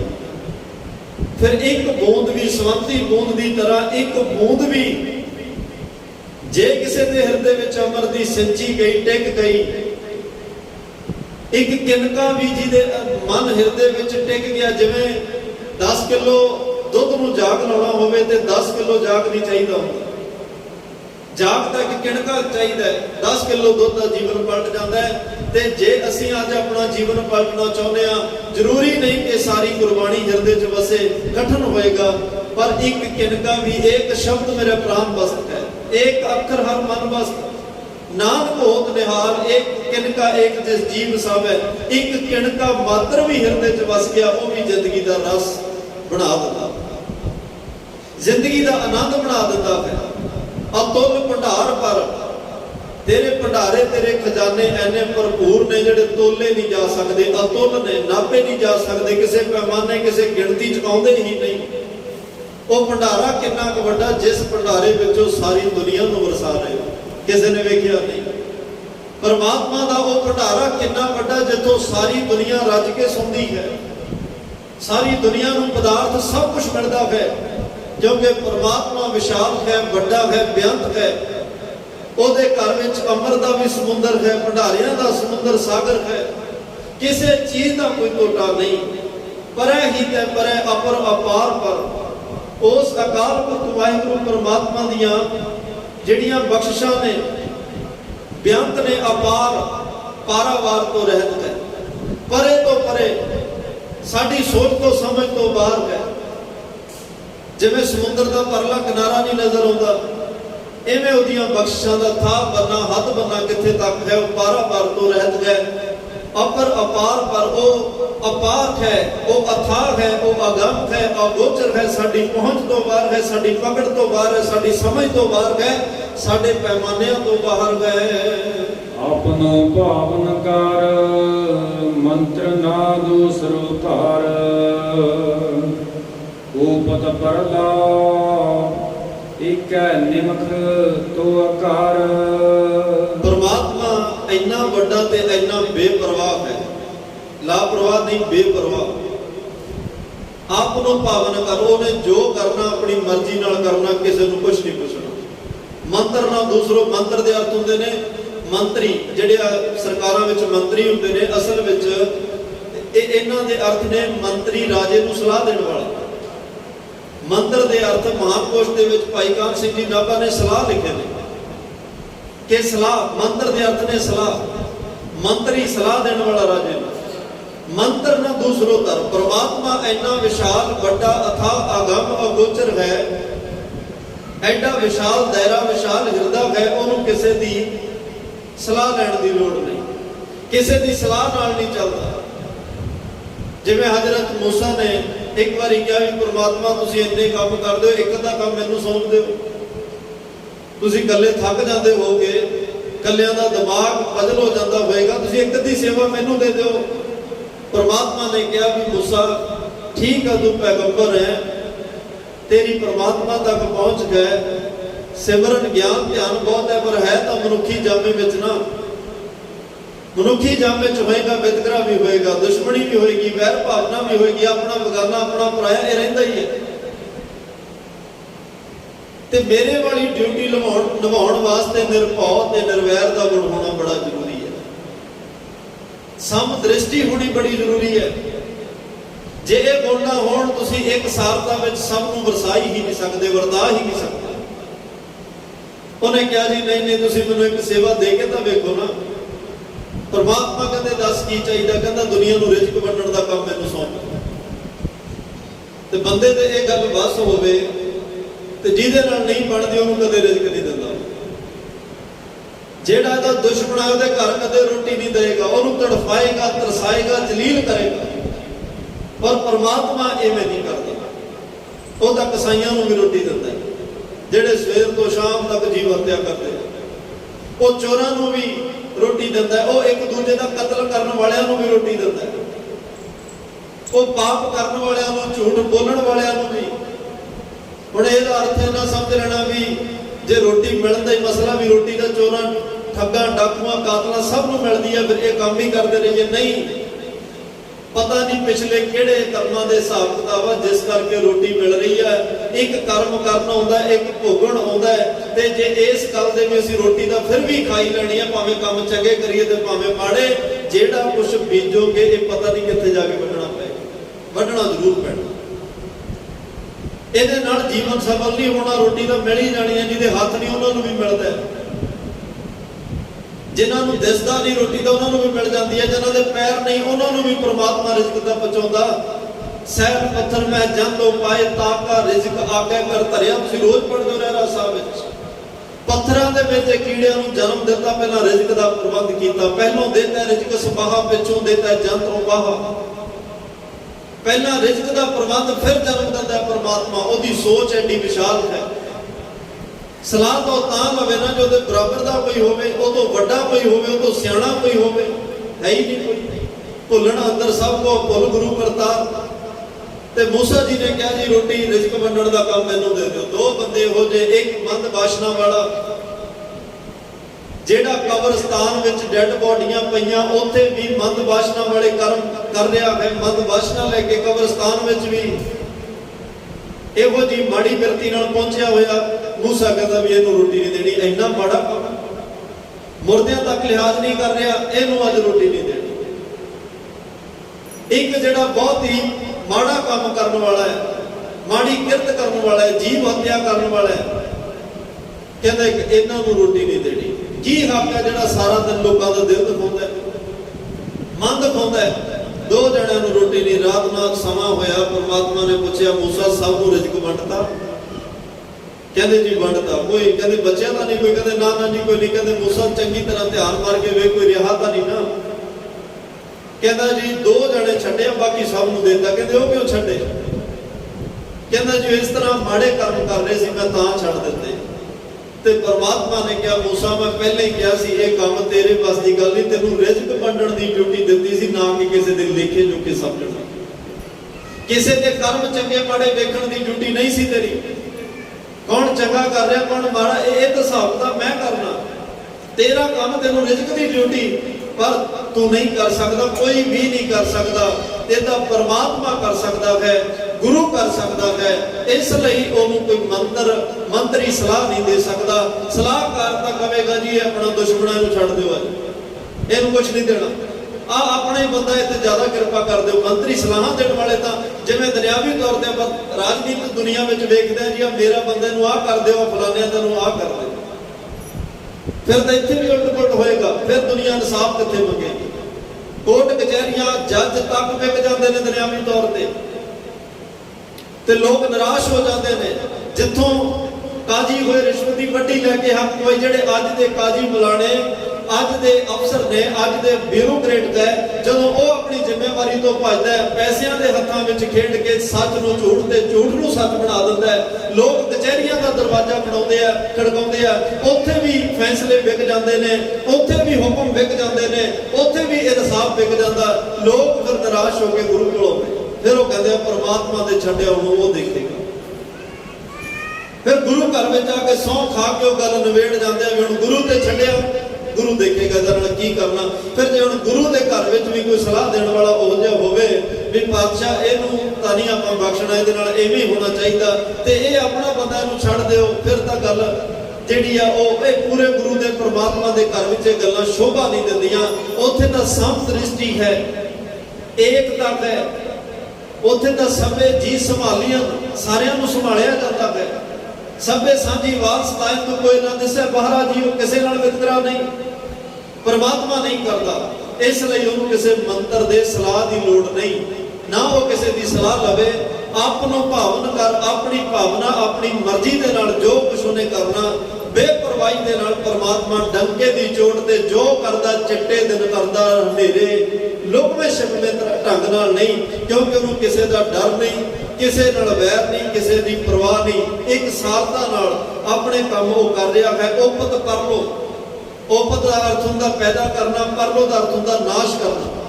ਪੈਦਾ ਕਰਨਾ ਤੇ ਨਾਸ਼ ਕਰਨਾ ਇੱਕ ਹੈ। ਨਿਮਕ ਤੋਂ ਘਰ, ਉਹਦੇ ਘਰ ਵਿੱਚ ਇੱਕ ਅੱਖ ਝਮਕਣ ਜਿੰਨਾ ਸਮਾਂ ਇਹਨੂੰ ਨਿਮਕ ਕਿਹਾ ਜਾਂਦਾ ਹੈ। ਅੱਖ ਬੰਦ ਕਰਕੇ ਖੁੱਲਣੀ, ਇਹਨੂੰ ਨਿਮਕ ਸਭ ਤੋਂ ਛੋਟਾ ਸਮਾਂ ਹੈ। ਇੰਨੇ ਕੁ ਸਮੇਂ ਵਿੱਚ ਪਰਮਾਤਮਾ ਦੇ ਘਰ ਵਿੱਚ ਸਾਰੇ ਪੈਦਾ ਹੋ ਜਾਂਦੇ ਆ। ਇੰਨਾ ਕੀ ਸਮਾਂ ਲੱਗਦਾ ਉਹਨੂੰ ਸਾਰਿਆਂ ਨੂੰ ਨਾਸ਼ ਕਰਨ ਵਾਸਤੇ। ਆਨ ਨਾਹੀ ਸੰਸਾਰ ਉਜੀਆਰੋ ਨਿਰਮਲ, ਓਟ ਪਰਾਛਤ ਜਾਹੇ ਨਾਮ ਲੀਏ ਹਰ ਹਰ। ਆਨ ਨਾਹੀ ਸੰਸਾਰ, ਸੰਸਾਰ ਦਾ ਅਰਥ ਹੁੰਦਾ ਬਰਾਬਰ। ਪਰਮਾਤਮਾ ਮੈਂ ਵੇਖ ਲਿਆ ਤੇਰੇ ਬਰਾਬਰ ਦਾ ਕੋਈ ਵੀ ਨਹੀਂ, ਤੇਰੇ ਨੇੜੇ ਤੇੜੇ ਦਾ ਵੀ ਕੋਈ ਨਹੀਂ। ਗੁਰੂ ਪਰਮਾਤਮਾ ਇੱਕ ਸਰੂਪ ਹੈ, ਪਰ ਆਮ ਦੁਨੀਆ ਤੇ ਜਿਹੜੇ ਰੱਬ ਹੋਣ ਦਾ ਦਾਅਵਾ ਕਰਦੇ ਆ, ਜਾਂ ਹੋਰ ਬੜੇ ਆਏ ਦੁਨੀਆ ਤੇ ਧਰਮ ਦੇ ਲਿਬਾਸ ਪਾ ਕੇ ਬੜੀਆਂ ਵੱਡੀਆਂ ਉੱਚੀਆਂ ਬਾਹਾਂ ਕੱਢ ਉਹਨਾਂ ਨੇ ਗੱਲਾਂ ਕੀਤੀਆਂ, ਪਰ ਤੇਰੇ ਬਰਾਬਰ ਦਾ ਕੋਈ ਨਜ਼ਰ ਨਹੀਂ ਆਇਆ। ਤਾਂ ਹੀ ਭੱਟਾ ਨੇ ਕਿਹਾ ਸੀ ਸੰਨਿਆਸੀ ਤਪਸੀਆ ਮੁਖੋਂ ਇਹ ਪੰਡਤ ਮਿੱਠੇ ਬੜੇ, ਅਸੀਂ ਘੁੰਮੇ ਫਿਰੇ ਸੰਨਿਆਸੀਆਂ ਨੂੰ, ਤਪਸਵੀਆਂ ਨੂੰ, ਜੋਗੀਆਂ ਨੂੰ, ਸਿੱਧਾਂ ਨੂੰ, ਪੈਗੰਬਰਾਂ ਨੂੰ, ਨਾਥਾਂ ਨੂੰ, ਬੜਿਆਂ ਨੂੰ ਮਿਲੇ, ਪਰ ਕਿਸੇ ਕੋਲੇ ਤਸੱਲੀ ਨਹੀਂ ਹੋਈ, ਕਿਉਂਕਿ ਅੰਦਰ ਕੁਛ ਨਹੀਂ ਸੀ। ਜਿੰਨੀ ਦੇਰ ਅੰਮ੍ਰਿਤ ਨਾਮ ਦੀ ਕਣੀ ਅੰਦਰ ਨਹੀਂ ਟਿਕਦੀ, ਅੰਦਰ ਅੰਮ੍ਰਿਤ ਨਾਮ ਦਾ ਝਰਨਾ ਨਹੀਂ ਵਗਦਾ, ਬਾਣੀ ਉਚਰੇ ਸਤ ਜਨ ਅੰਮਿਓ ਚੱਲੇ ਝਰਨੇ, ਜਿੰਨਾ ਚਿਰ ਅੰਮਿਓ ਚੱਲ ਅੰਦਰ ਝਰਨਾ ਨਹੀਂ ਉਸ ਅੰਮ੍ਰਿਤ ਨਾਮ ਦਾ ਚੱਲਦਾ ਨਾ, ਉਨੀ ਦੇਰ ਤੱਕ ਜ਼ੁਬਾਨ 'ਚ ਰਸ ਆ ਜਾਏ ਜਾਂ ਸਾਹਮਣੇ ਵਾਲਾ ਮੰਤਰ ਮੁਗਧ ਹੋ ਜਾਏ, ਉਹਦਾ ਜੀਵਨ ਪਲਟ ਜਾਏ, ਹੋ ਹੀ ਨਹੀਂ ਸਕਦਾ। ਨਾਮ ਬਿਨਾ ਸਭ ਕੂੜ ਗੱਲ ਹੀ ਹੋਚੀਆਂ। ਜੇ ਅੰਦਰ ਨਾਮ ਤੋਂ ਬਿਨਾ ਗੱਲਾਂ ਹੋਣਗੀਆਂ, ਕਥਾ ਹੋਏਗੀ, ਕੀਰਤਨ ਹੋਏਗਾ, ਹੋਛਾ ਕੀਰਤਨ, ਸੰਗੀਤ, ਕਥਾ, ਆਵਾਜ਼, ਅੰਦਾਜ਼ ਤਾਂ ਵਧੀਆ ਹੋ ਸਕਦਾ, ਲੇਕਿਨ ਆਨੰਦ ਨਹੀਂ, ਰਸ ਨਹੀਂ। ਕੋਈ ਚਿਹਰਾ ਮੋਹਰਾ ਵਧੀਆ ਹੋ ਸਕਦਾ, ਪਰ ਆਨੰਦ ਤੇ ਰਸ ਨਹੀਂ। ਉਹ ਤਾਂ ਅੰਦਰ ਨਾਮ ਵਰਤੇਗਾ ਤਾਂ ਹੀ ਹੋਏਗਾ।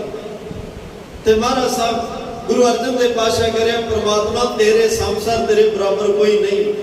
ਉਜੀਆਰੋ ਨਿਰਮਲ, ਉਜੀਆਰੋ ਦਾ ਅਰਥ ਹੁੰਦਾ ਉਜਲਾ, ਸਵੱਛ, ਨਿਰਮਲ, ਔਰ ਉਜੀਆਰੋ ਦਾ ਅਰਥ ਪ੍ਰਕਾਸ਼ ਹੈ, ਚਾਨਣ ਹੈ। ਨਿਰਮਲ ਜਿਹੜਾ ਨਿਰਮਲ ਪ੍ਰਕਾਸ਼ ਚਾਨਣ ਦੇਣ ਵਾਲਾ, ਮੈਲ ਤੋਂ ਰਹਿਤ ਪ੍ਰਕਾਸ਼ ਚਾਨਣ ਦੇਣ ਵਾਲਾ, ਜਿਹਦੇ ਪ੍ਰਕਾਸ਼ ਵਿੱਚ ਸਾਰੀ ਗੱਲ ਪੂਰੀ ਤਰ੍ਹਾਂ ਅੰਦਰੋਂ ਬਾਹਰੋਂ ਸਪਸ਼ਟ ਹੋ ਜਾਂਦੀ ਹੈ।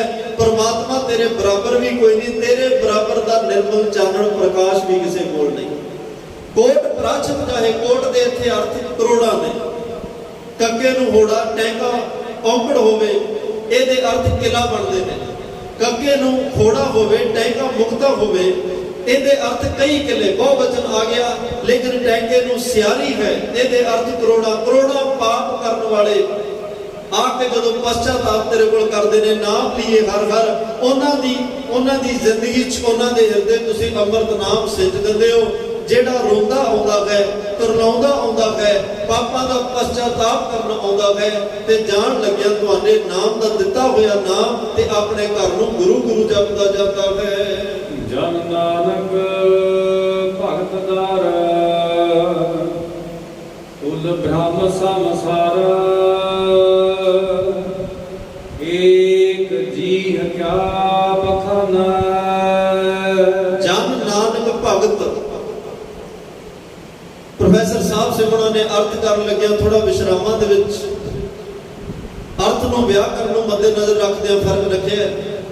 ਜਨ ਨਾਨਕ ਭਗਤ, ਗੁਰੂ ਨਾਨਕ ਸਾਹਿਬ ਜਨ, ਦੇਖੋ ਜਦੋਂ ਵੀ ਆਪਣੀ ਗੱਲ ਕਰਦੇ ਨੇ, ਜਨ, ਦਾਸ, ਸੇਵਕ, ਚਰਨਾਂ ਦੀ ਧੂੜ, ਬੜੇ ਨਿਮਰਤਾ ਭਰੇ ਸ਼ਬਦ ਗੁਰੂ ਨਾਨਕ ਸਾਹਿਬ ਆਪਣੇ ਨਾਲ ਜੋੜਦੇ ਆ।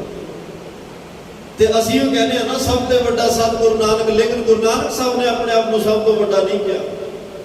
ਉਹ ਤਾਂ ਕਹਿੰਦੇ ਨਾਨਕ ਬਗੋਇਤ ਜਨ ਤੁਰਾ ਤੇਰੇ ਚਾਕਰਾ ਪਾਖਾ। ਗੁਰੂ ਨਾਨਕ ਸਾਹਿਬ ਦਾ ਕਹਿੰਦੇ ਮੈਂ ਤੇਰੇ ਚਾਕਰਾਂ, ਤੇਰੇ ਦਾਸਾਂ, ਤੇਰੇ ਸੰਤਾਂ, ਤੇਰੇ ਗੁਰਮੁਖਾਂ, ਤੇਰੇ ਪਿਆਰਿਆਂ ਦੀ ਖਾਕ ਧੂੜੀ ਹਾਂ। ਮਹਾਰਾਜ ਸਾਹਿਬ ਦਾ ਕਹਿੰਦੇ ਆ ਗੁਰ ਸਤਿਗੁਰ ਕਾ ਜੋ ਸਿੱਖ ਅਖਾਏ ਸੋ ਭਲ ਕੇ ਉੱਠ ਹਰ ਨਾਮ ਤੇ ਆਵੇ। ਜਿਹੜਾ ਸਿੱਖ ਭਲ ਕੇ ਉੱਠ ਕੇ ਨਾਮ ਤੇ ਆਉਂਦਾ ਨਾ, ਫਿਰ ਜਿਹੜਾ ਦਿਵਸ ਗੁਰਬਾਣੀ ਗਾਵੇ, ਦਿਨ ਚੜ੍ਹਦਿਆਂ ਗੁਰਬਾਣੀ ਗਾਉਂਦਾ ਹੈ, ਗੁਰੂ ਦੇ ਉਪਦੇਸ਼ ਨੂੰ ਪਵਾਉਂਦਾ ਹੈ। ਮਹਾਰਾਜ ਕਹਿੰਦੇ ਜਨ ਨਾਨਕ ਧੂੜ ਮੰਗੈ ਤਿਸ ਗੁਰ ਸਿੱਖੀ। ਮੈਂ ਤਾਂ ਉਸ ਗੁਰਸਿੱਖ ਦੇ ਚਰਨਾਂ ਦੀ ਧੂੜ ਮੰਗਦਾ। ਅੰਤਰਜਾਮੀ ਪੁਰਖ ਵਿਧਾਤੇ ਸ਼ਰਧਾ ਮਨ ਕੀ ਪੂਰੇ, ਨਾਨਕ ਦਾਸ ਇਹ ਸੁਖ ਮੰਗੈ, ਮੋਹ ਕੋ ਕਰ ਸੰਤਨ ਕੀ ਤੁਰੇ। ਅੱਜ ਕਹਿ ਰਿਹਾ ਜਨ ਨਾਨਕ ਭਗਤ, ਨਾਨਕ ਦਾਸ ਭਗਤ ਬਣ ਗਿਆ। ਨਾਨਕ ਦਾਸ ਤੇਰੇ ਚਰਨਾਂ ਦਾ ਸੇਵਕ, ਅਕਾਲ ਪੁਰਖ ਵਾਹਿਗੁਰੂ ਪਰਮਾਤਮਾ ਦਰ ਤੁਲ ਤੇਰੇ ਦਰ ਦੇ ਉੱਤੇ ਉਹ ਪ੍ਰਵਾਨ ਹੋਇਆ ਭਗਤ ਹੈ। ਬ੍ਰਹਮ ਸੰਸਰ ਤੇ ਇੰਨੀ ਤੇਰੀ ਕਿਰਪਾ ਬਖਸ਼ਿਸ਼ ਰਹਿਮਤ ਵਰਤ ਗਈ। ਇਸ ਦਾਸ ਨਾਨਕ ਨੂੰ ਚਰਨਾਂ ਦਾ ਸੇਵਕ ਬਣਾ ਕੇ ਆਪਣੇ ਚਰਨਾਂ ਵਿੱਚ ਆਪਣੇ ਦਰ ਤੇ ਥਾਂ ਦੇ ਕੇ ਬ੍ਰਹਮ ਸੰਸਰ। ਗੁਰੂ ਅਰਜਨ ਦੇਵ ਪਾਤਸ਼ਾਹ ਕਹਿੰਦੇ ਗੁਰੂ ਨਾਨਕ ਦੇ ਪਰਮਾਤਮਾ ਇੱਕ ਮਿਕ ਹੋ ਗਏ, ਗੁਰੂ ਨਾਨਕ ਪਰਮਾਤਮਾ ਦੇ ਬਰਾਬਰ ਹੋ ਗਏ। ਗੁਰ ਪਰਮੇਸ਼ਰ ਇੱਕ ਹੋ ਜਾਓ, ਗੁਰੂ ਤੇ ਪਰਮਾਤਮਾ ਇੱਕ ਹੋ ਗਏ। ਹੁਣ ਫਰਕ ਕੋਈ ਨਹੀਂ ਰਿਹਾ। ਜੋ ਸਲਲੇ ਸਲਲ ਸਮਾਏਂਦਾ, ਜਿਵੇਂ ਲਹਿਰ ਪਾਣੀ ਚੋਂ ਉੱਠੀ ਫਿਰ ਲਹਿਰ ਪਾਣੀ ਦੇ ਵਿੱਚ ਚਲੇ ਗਈ। ਲਹਿਰ ਪਾਣੀ ਚੋਂ ਬਾਹਰ ਨਿਕਲ ਕੇ ਵੀ ਪਾਣੀ ਸੀ ਤੇ ਲਹਿਰ ਪਾਣੀ ਸਮੁੰਦਰ ਵਿੱਚ ਸਮਾ ਕੇ ਵੀ ਪਾਣੀ। ਬੂੰਦ ਸਾਗਰ ਤੇ ਰਲੀ ਤੇ ਸਾਗਰ ਹੋ ਗਈ। ਫਿਰ ਕਿਸੇ ਨੇ ਸਾਗਰ ਨਹੀਂ ਕਿਹਾ। ਇੱਕ ਧਾਤ, ਕੋਈ ਤਾਂਬਾ ਹੋਵੇ, ਪਿੱਤਲ ਹੋਵੇ, ਲੋਹਾ ਹੋਵੇ, ਚਾਂਦੀ ਹੋਵੇ, ਪਾਰਸ ਨੂੰ ਸਪਰਸ਼ ਕੀਤਾ ਸੋਨਾ ਹੋ ਗਈ। ਬਾਅਦ ਵਿੱਚ ਕਿਸੇ ਨੇ ਉਹਨੂੰ ਤਾਂਬਾ ਜਾਂ ਲੋਹਾ ਨਹੀਂ ਕਿਹਾ, ਪਿੱਤਲ ਨਹੀਂ ਕਿਹਾ। ਤਾਂ ਹੀ ਭਾਈ ਵੀਰ ਸਿੰਘ ਨੇ ਕਿਹਾ ਮੈਂ ਚੰਗੀ ਵੇ ਲੋਕਾ, ਮੈਨੂੰ ਸਾਈਂ ਨੇ ਹੱਥ ਲਾਇਆ, ਗੁਣ ਔਗਣ ਮੇਰਾ ਕੁਝ ਨਹੀਂ ਤੱਕਿਆ, ਉਸ ਝੋਲੀ ਤੇ ਪਕੜ ਬਿਠਾਇਆ। ਮੰਦੀ ਸਾਂ ਪਰ ਚੰਗੀ ਹੋ ਗਈ। ਹੁਣ ਮੰਦੀ ਕਹੋ ਨਾ ਕੋਈ, ਉਸ ਤਾਂਬੇ ਨੂੰ ਕਹੋ ਨਾ ਤਾਂਬਾ ਜਿਹਨੂੰ ਪਾਰਸ ਨੇ ਗਲ ਲਾਇਆ। ਮੈਂ ਬਹੁਤ ਮੰਦੀ ਸਾਂ ਪਰ ਹੁਣ ਚੰਗੀ ਹੋ ਗਈ, ਕਿਉਂਕਿ ਗੁਰੂ ਨੇ ਆਪਣਾ ਆਪ ਮੈਨੂੰ ਦੇ ਦਿੱਤਾ, ਆਪਣੇ ਵਿੱਚ ਮੈਨੂੰ ਥਾਂ ਦੇ ਦਿੱਤੀ। ਮੈਂ ਉਹਦਾ ਰੂਪ ਹੋ ਗਿਆ। ਹੁਣ ਮੈਨੂੰ ਕੋਈ ਮਾੜਾ ਨਹੀਂ ਕਹਿੰਦਾ। ਹੁਣ ਤਾਂ ਕੋਈ ਮੈਨੂੰ ਕਬੀਰ ਸਾਹਿਬ ਕਹਿ ਰਿਹਾ ਹੈ, ਹੁਣ ਤਾਂ ਕੋਈ ਭਗਤ ਰਵਿਦਾਸ ਕਹਿ ਰਿਹਾ ਹੈ, ਹੁਣ ਤਾਂ ਮੈਨੂੰ ਕੋਈ ਭਗਤ ਨਾਮਦੇਵ ਕਹਿ ਰਿਹਾ ਹੈ, ਹੁਣ ਤਾਂ ਕੋਈ ਮੈਨੂੰ ਭਗਤ ਧੰਨਾ ਕਹਿ ਰਿਹਾ ਹੈ। ਹੁਣ ਤਾਂ ਲੋਕ ਇੰਨੇ ਸਤਿਕਾਰਤ ਸ਼ਬਦਾਂ ਨਾਲ ਮੈਨੂੰ ਬੁਲਾਉਂਦੇ ਨੇ, ਜਿਹਨੂੰ ਲੋਕ ਓਏ ਕਹਿ ਕੇ ਬੁਲਾਉਂਦੇ ਸਨ, ਜਿਹਨੂੰ ਕਹਿੰਦੇ ਜਿਹਦੀ ਜਾਤ ਪਾਤ ਤੋਂ ਲੋਕ ਹੱਸਦੇ ਸਨ, ਅੱਜ ਉਹਨਾਂ ਨੂੰ ਲੋਕ ਨਮਸਕਾਰਾਂ ਕਰਦੇ ਕਿਉਂਕਿ ਭਗਤ ਬਣ ਗਏ, ਗੁਰੂ ਦੇ ਬਰਾਬਰ ਹੋ ਗਏ। ਗੁਰੂ ਨਾਨਕ ਸਾਹਿਬ ਪਰਮਾਤਮਾ ਸੰਸਰ ਬ੍ਰਹਮ ਸੰਸਰ, ਉਸ ਪਰਮਾਤਮਾ ਦੇ ਬਰਾਬਰ ਹੋ ਗਏ। ਇੱਕ ਜੀ ਕਿਆ ਬਖਾਨਾ ਹੈ, ਇੱਕ ਜੀਵ ਦੇ ਨਾਲ ਉਹਦੇ ਗੁਣਾਂ ਨੂੰ ਕੀ ਬਖਿਆਨ ਕਰਾਂ ਜੀ। ਆਗੇ ਬਲ ਸਦ ਬਲਿਆ। ਬਸ ਉਸ ਅਕਾਲ ਪੁਰਖ ਵਾਹਿਗੁਰੂ ਪਰਮਾਤਮਾ ਤੋਂ ਕੁਰਬਾਨ ਜਾਣਾ। ਮੈਂ ਆਪਣਾ ਬਲ ਹਾਰ ਕੇ, ਆਪਣੀ ਹੰਗਤਾ ਨੂੰ, ਹਉਮੈ ਨੂੰ, ਹੰਕਾਰ ਨੂੰ ਛੱਡ ਕੇ ਉਸ ਪਰਮਾਤਮਾ ਤੋਂ ਆਪਣਾ ਆਪ ਕੁਰਬਾਨ ਕਰਦਾ ਹਾਂ, ਆਪਣਾ ਆਪ ਉਹਦੇ ਤੋਂ ਵਾਰਦਾ ਹਾਂ, ਆਪਣਾ ਆਪ ਤਨ ਮਨ ਧਨ ਸਭ ਸੌਂਪ ਗੁਰ ਕੋ, ਸਾਰਾ ਕੁਝ ਉਹਦੇ ਚਰਨਾਂ 'ਚ ਭੇਟਾ ਕਰਦਾ ਹਾਂ। ਉਹਦੇ ਤੋਂ ਕੁਰਬਾਨ ਬਲਿਹਾਰ ਜਾਂਦਾ ਹਾਂ, ਜਿਹੜਾ ਪ੍ਰਮਾਤਮਾ ਇੰਨਾ ਵਿਸ਼ਾਲ ਹੈ, ਇੰਨਾ ਬਿਆੰਤ ਹੈ, ਜਿਹਦੇ ਘਰ ਚ ਅੰਮ੍ਰਿਤ ਸਰੋਵਰ ਹੈ, ਭੰਡਾਰੇ ਭਰੇ ਹੋਏ ਨੇ, ਜਿਹੜਾ ਇੰਨਾ ਵੱਡਾ, ਕਿਸੇ ਦੀ ਸਲਾਹ ਦੀ ਲੋੜ ਨਹੀਂ, ਆਪਣੀ ਮਰਜ਼ੀ ਨਾਲ ਸਭ ਕੁਝ ਕਰਦਾ ਹੈ। ਉਸ ਅਕਾਲ ਪੁਰਖ ਵਾਹਿਗੁਰੂ ਪਰਮਾਤਮਾ ਜੀ ਦਾ ਪ੍ਰਕਾਸ਼ ਨਿਰਮਲ ਹੈ, ਮੈਲ ਤੋਂ ਰਹਿਤ ਹੈ, ਜਿਹਦੇ ਬਰਾਬਰ ਦਾ ਕੋਈ ਹੋਰ ਨਹੀਂ, ਜਿਹਦੇ ਚਰਨਾਂ ਤੇ ਕਰੋੜਾਂ ਪਾਪ ਕਰਨ ਵਾਲੇ, ਕਰੋੜਾਂ ਪਾਪੀ ਆ ਕੇ ਤਰਲਾ ਪਾਉਂਦੇ ਨੇ ਤੇ ਬਖਸ਼ੇ ਜਾਂਦੇ, ਗੁਰੂ ਨਾਲ ਜੁੜ ਜਾਂਦੇ ਨੇ। ਤੇ ਉਸ ਦਾਤੇ ਦੀਆਂ ਅਕਾਲ ਪੁਰਖ ਵਾਹਿਗੁਰੂ ਪਰਮਾਤਮਾ ਦੀਆਂ ਵਡਿਆਈਆਂ ਧੰਨ ਸ਼੍ਰੀ ਗੁਰੂ ਅਰਜਨ ਦੇਵ ਪਾਤਸ਼ਾਹ ਕਰ ਰਹੇ ਨੇ ਤੇ ਸਾਨੂੰ ਇਹ ਉਪਦੇਸ਼ ਦੇ ਰਿਹਾ, ਭਾਈ ਪਰਮਾਤਮਾ ਇੱਕ ਹੈ, ਉਸ ਤੋਂ ਵੱਡਾ ਕੋਈ ਨਹੀਂ, ਉਹ ਨਿਰਭਉ ਤੇ ਨਿਰਵੈਰ ਹੈ, ਸਭ ਕੁਝ ਕਰਨ ਵਾਲਾ ਉਹ ਪਰਮਾਤਮਾ। ਐਵੇਂ ਕਿਸੇ ਨੂੰ ਦੋਸ਼ ਨਾ ਦਈਏ, ਉਸ ਪਰਮਾਤਮਾ ਅੱਗੇ ਅਰਦਾਸਾਂ ਕਰੀਏ ਤੇ ਉਸ ਚਰਨਾਂ ਦੇ ਵਿੱਚ ਉਹਦੇ ਨਾਲ ਜੁੜ ਕੇ ਤਰਲਾ ਪਾਈਏ, ਸਤਿਗੁਰੂ ਜੀ ਮਨੁੱਖਾ ਜੀਵਨ ਬਖਸ਼ਿਆ, ਕਿਰਪਾ ਕਰੋ, ਸਾਨੂੰ ਜਾਚ ਨਹੀਂ, ਸਾਨੂੰ ਪਤਾ ਨਹੀਂ ਅਸੀਂ ਕੀ ਕਰਨਾ ਹੈ, ਕੀ ਕਰਨ ਵਾਸਤੇ ਆਇਆ। ਸਾਡੀ ਝੋਲੀ ਵਿੱਚ ਉਹ ਸ਼ਬਦ, ਉਹ ਨਾਮ ਦੀ ਦਾਤ, ਉਹ ਰਹਿਮਤ ਦੀ ਦਾਤ ਪਾ ਦਿਓ, ਜਿਹਦੇ ਨਾਲ ਸਾਡਾ ਵੀ ਮਨੁੱਖਾ ਜੀਵਨ ਸਫਲ ਹੋ ਸਕੇ। ਅਸੀਂ ਵੀ ਆਪਣੀ ਜ਼ਿੰਦਗੀ ਦਾ ਲਾਹਾ ਲੈ ਕੇ ਗੁਰਮੁਖ ਬਣ ਕੇ ਇਸ ਦੁਨੀਆ ਤੇ ਰਹੀਏ ਤੇ ਗੁਰਮੁਖ ਬਣ ਕੇ ਇਸ ਦੁਨੀਆ ਤੋਂ ਜਾਈਏ। ਸਾਡਾ ਆਉਣਾ ਤੇ ਜਾਣਾ ਤੇ ਰਹਿਣਾ ਧੰਨ ਹੋ ਜਾਏ। ਸਤਿਗੁਰੂ ਜ਼ਰੂਰ ਕਿਰਪਾ ਕਰਨਗੇ ਜੀ। ਇੰਨੀਆਂ ਬੇਨਤੀਆਂ ਪ੍ਰਵਾਨ ਕਰਿਓ। ਗੁਰਮਤਿ ਦੇ ਬਚਨ ਰੱਬੀ ਬੋਲ ਗੁਰੂ ਦੇ ਜਾਣ ਕੇ ਹਿਰਦਿਆਂ 'ਚ ਵਸਾਇਓ। ਮੇਰੀਆਂ ਭੁੱਲਾਂ ਨਾ ਚਿਤਾਰਿਓ, ਜਿਸ ਕਰਕੇ ਇਹ ਲੋਕ ਸੁਖੀਏ ਪਰਲੋਕ ਸੁਹੇਲੇ ਨਾਨਕ ਹਰ ਪ੍ਰਭ ਆਪੇ ਮੇਲੇ ਦੇ ਭਾਗੀ ਬਣ ਸਕੀਏ। ਸਾਹਿਬ ਸ੍ਰੀ ਗੁਰੂ ਗ੍ਰੰਥ ਸਾਹਿਬ ਮਹਾਰਾਜ ਜੀ ਦਾ ਕੋਟਾਨ ਕੋਟ ਧੰਨਵਾਦ ਹੈ, ਜਿਨ੍ਹਾਂ ਨੇ ਅਪਾਰ ਕਿਰਪਾ ਬਖਸ਼ਿਸ਼ ਰਹਿਮਤ ਕੀਤੀ, ਸਤਸੰਗ ਦੀਆਂ ਘੜੀਆਂ ਬਖਸ਼ੀਆਂ, ਆਪਣੇ ਚਰਨਾਂ ਵਿੱਚ ਬੈਠਣ ਦਾ ਉਪਾਕ ਸਮਾਂ ਬਖਸ਼ਿਸ਼ ਕੀਤਾ ਹੈ। ਗਾਵੇ ਸੋਹਣੇ ਬਚਨ ਥਾਈ ਪੈਣ ਸਾਡਾ ਇੱਥੇ ਆਇਆ ਹੋਇਆ ਬੈਠਿਆ ਹੋਇਆ ਧੰਨ ਹੋਵੇ। ਸਤਿਗੁਰੂ ਐਸੀ ਬਖਸ਼ਿਸ਼ ਰਹਿਮਤ ਕਰਨ, ਹੋਈਆਂ ਤਮਾਮ ਭੁੱਲਾਂ ਚੁੱਕਾਂ ਦੀ ਖਿਮਾ ਦੇਵੋ ਸੱਜਣ ਅਸੀਂ ਸੜੀਆਂ ਜੋ ਹੋਵੇ। ਸਾਹਿਬ ਸੋ ਮੇਲ। ਆਓ ਜੀ ਆਖਰੀ ਪੰਕਤੀਆਂ ਦਾ ਪਾਠ ਸਰਵਣ ਕਰਕੇ ਸਮਾਪਤੀ ਕਰੀਏ ਜੀ। ਜਨ ਨਾਨਕ ਭਗਤ ਦਾਰ ਤੁਲ ਬ੍ਰਹਮ ਸੰਸਾਰ ਏਕ ਜੀਹ ਕਿਆ ਬਖਾਨਾ ਆਕੇ ਬਲ ਬਲ ਬਲ ਬਲ ਸਦ ਬਲਿਆ। ਵਾਹਿਗੁਰੂ ਜੀ ਕਾ ਖਾਲਸਾ ਵਾਹਿਗੁਰੂ ਜੀ ਕੀ ਫਤਿਹ। ਆਨੰਦ ਸਾਹਿਬ ਰਾਮ ਕਲੀ ਮਹੱਲਾ ਤੀਜਾ। ਆਨੰਦ ਇੱਕ ਓੰਕਾਰ ਸਤਿਗੁਰ ਪ੍ਰਸਾਦ। ਆਨੰਦ ਪਿਆ ਮੇਰੀ ਮਾਏ ਸਤਿਗੁਰੂ ਮੈਂ ਪਾਇਆ। ਆਪਾ ਸਹਿਜ ਸਿੱਧੀ ਮਨ ਵਧੀਆਂ ਵਾਧਾਈਆਂ। ਰਾਗ ਰਤਨ ਪਰਵਾਰ ਭਰੀਆਂ ਸ਼ਬਦ ਗਾਵਣ ਆਈਆਂ। ਦੋਨਾਂ ਗਾਵੋ ਹਰੀ ਕੇਰਾ ਮਨ ਜਿਨੀ ਵਸਾਇਆ। ਕਹਿ ਨਾਨਕ ਆਨੰਦ ਹੋਆ ਸਤਿਗੁਰੂ ਮੈਂ ਪਾਇਆ। ਏ ਬਾਦ ਮੇਰਿਆ ਤੂੰ ਸਦਾ ਰਹੋ ਹਰ ਨਾਲੇ। ਹਰ ਨਾਲ ਰਹੋ ਤੂੰ ਮਨ ਮੇਰੇ ਦੁਖ ਸਭ ਵਿਸਾਰਨਾ। ਅੰਗੀਕਾਰ ਹੋ ਕਰੇ ਤੇਰਾ ਕਾਰਜ ਸਭ ਸਵਾਰਨਾ। ਸਭਨਾ ਗੱਲਾਂ ਸਮਰੱਥ ਸੁਆਮੀ ਸੋ ਕਿਉ ਮਨੋ ਵਿਸਾਰੇ। ਹੈ ਨਾਨਕ ਮਨ ਮੇਰੇ ਸਦਾ ਰਹੋ ਹਰ ਨਾਲੇ। ਸਾਚੇ ਸਾਹਿਬਾ ਕਿਆ ਨਹੀਂ ਕਰਦੇ ਰਹਿ। ਕਰਤਾ ਦੇ ਰਹਿ ਸਭ ਕਿਛ